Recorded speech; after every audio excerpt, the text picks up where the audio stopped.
Ndi wano nsanyusa okubalaba amanya n'eddoboozi omuyita Khalifa Aganagana yamani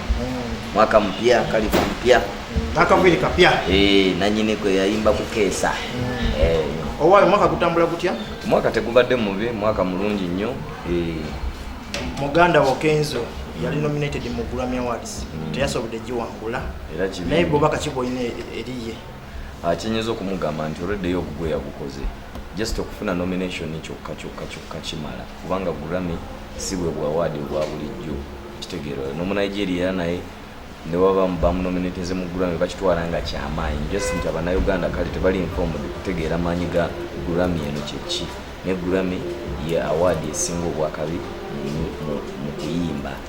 era oli muntu waba agifunye kiba kyanjawulo nnyo naye waba afunye just nomination okufuna nomination kitegeeza oli muwanguzi yabadde esobola okugenda ewa Kenzo soledde Kenzo muwanguzi era nze mwebaza ku kyakoze n'ettafaali lyakoze n'okuteekamu nnyo amaanyi kyakoze okubeera nga Uganda tulina we tutuuse naffe essaawa zino era mmanyi okuva kati tewali wagenda kuddamu kuzaala music w'Abannayuganda kataleka ensi yonna olw'ensonga tulinayo Grammy nomini nti omuntu agenda n'alaba oyo naye aveerimba Eddy Kenzo abo bayimba abo bakabi olaba balina Eddy Kenzo yama soko lusigire kifanyi senga yagirese mu Uganda oloza mwabayimbi mwandibadde muli mutya byandibadde essanyu girire era saawa zino tubadde tugenda mujja ku kisaawe nga luli okitegeera ate n'ensasage simanyi nakumanya Hamuza kye yandyekoze bannange kubange twagenda emakka n'agenda naye leero ndozadde bajja kwetuga naye anyway nze olwedde nkirabanga obuwanguzi era olwedde muwanguzi naye Bannayuganda bavudde ne bamusindikira obubaka obumuyozayoza naye wavuddeyo omuyimbi omubig eye ate nakulisaizinga mukulisaizinga namugamba sebo totuwa contacts gwe weyagaliza weka neera kyakugwanidde n'otafuna award eyo ku mbaga tekubula musiiwuufu Big Eye yawalana Kenzo kuva weyamukwatako otyanga omuntu awalana omuntu gwe yayamba Big Eye yali yakonera Muliro Island ekitegeera okuva ekawempe yagenda Muliro Island n'akonera eyo Kamiri namuwa ekiyimba awo tekyatambulamu Kenzo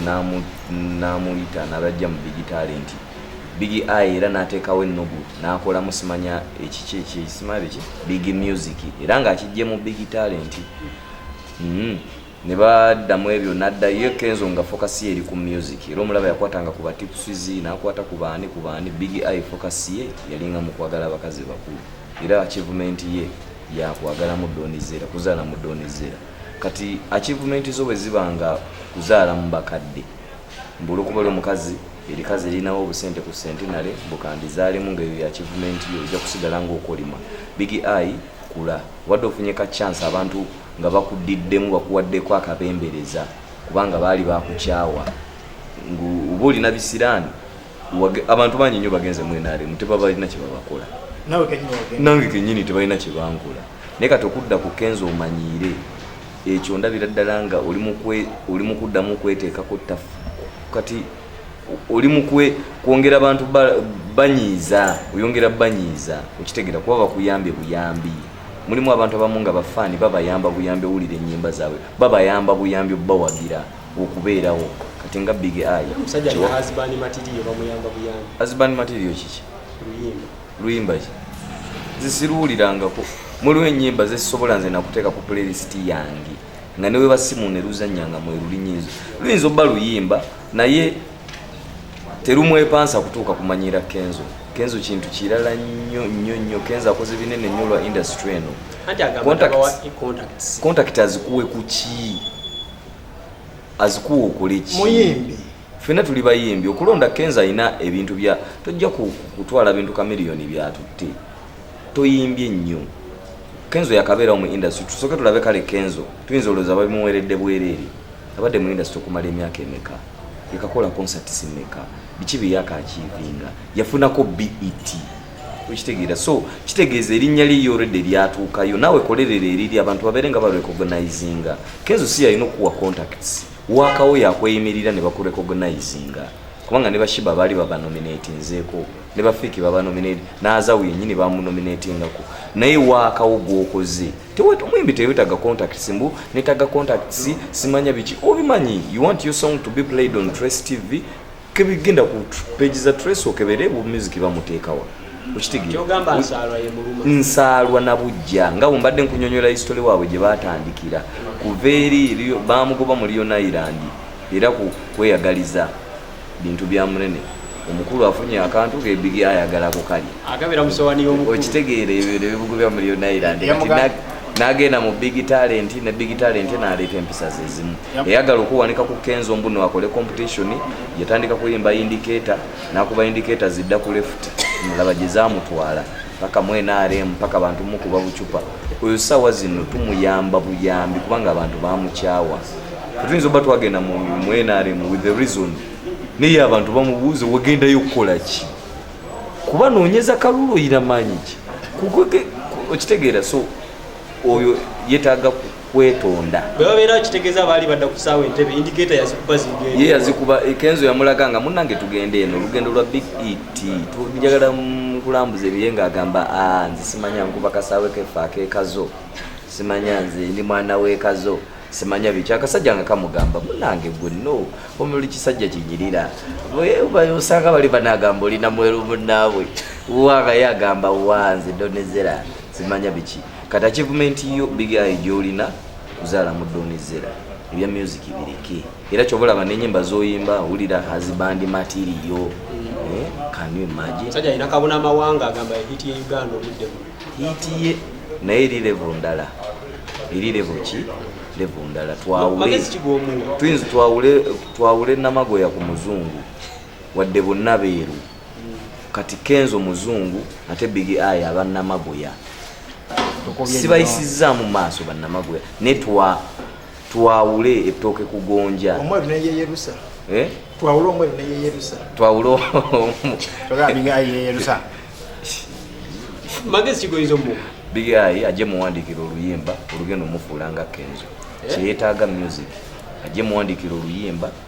olugendo mufuula nga Kenzo wanga kifudde Kenzo music era Kenzo ayina ennyimba zisibyaku nekuba wano mu Uganda zani simanya weekend naye kujiba mu lockdown omukuba imbe abadde basinga music ali hard working akola nnyo tatula butuuza omba wadi ne bagimuwa buwi okitegeera so ali hard working naye bera hard working bijja kutuukako ne bino bibono dda ku Kenzo omyaya gamu naye dda yoli amakoloni gabo tabane bi wanakubuuza nti gwagala okumpandikira oluyimba fukinga idi Kenzo esizo zali sisazekowa anti no sinze nyizo basi natuza neze nsobola okuwa kyo wetaaga nkimanyi anja jagamba lwaki tokano kyewa omuntu oyina okubeera ne mu mwoyo gwo oyina okukkirizanga nti omukisa gw'embwa teguyisa mbuzi maki malagala Kenzo waaba afunye ki ekigaana okusanyukirako munno kubanga naawe oyina byofuna nga tabifunye kati nze nina ekitone ekiwandiika ennyimba Kenzo takirina naye ayina awaadi naye nange bwe tutuuka eno nina mu bitimu entuula kati batuwadde muzina awards banominating the best songwriter of the year asobola okujjayo kitegeeza nina ebiti nange mwentuula mwembeera kabaka naye ayina ebiti mwabeera kikabaka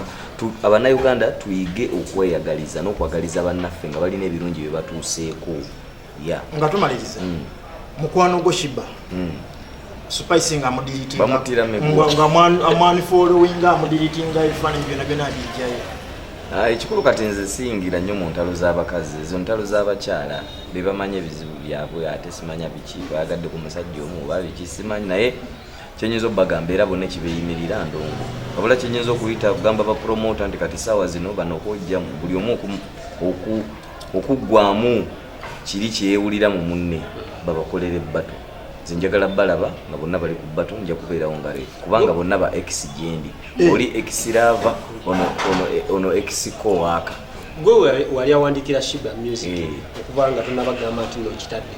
naye omwana yamukubyeko akayimba baligenya lwaki tomuyita n'omwandikira akayimba akadda mu Spice omwana ampita ngaalaba neetaaga kubanga ate ebyentalo mmanyize ate bwekituuka mu kuwandiika entalo bw'aba neetaaga nga ta ego bw'atateekamu ego natuuka wansi nakkiriza n'agamba nti kino sikisobola gundi yakisobola kinkolera ajja kujja bw'aba tajje competition eri ali miguwa bw'anaabizanyiramu akana kajjamu kuba omuziki entebe gy'abadde atuddemu kagimuggyemu naye obudde buno kulaba ani asinga obudde buno bonna bali 50-50 wakati bw'obaliriramu Shiba abadde akubye Yesu okumala ebbanga nene Spice naye ate abadde alina kyakozeewo kusinziira ne concert gye ya staginze baba bali 50-50 kayensonga lwaki tetusobola kati saawa zino bajajinga twagala bagende mu musical battle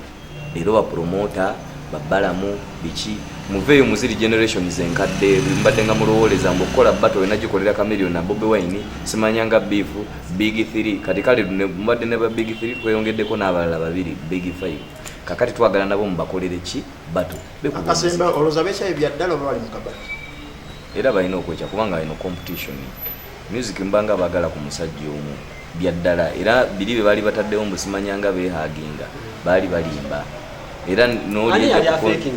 bonna bafekinga love kubanga tosobola kwagala kompititawo mbukochi wa mani yasanyukidde owa Arsenal tekisoboka ne gravity yali yagambako Spice Dana ino omutima omubi gubeeriyo gwogulaze kati yayinza obba yamulaga omutima omubi nga te neewange zijja siyanyema bunyima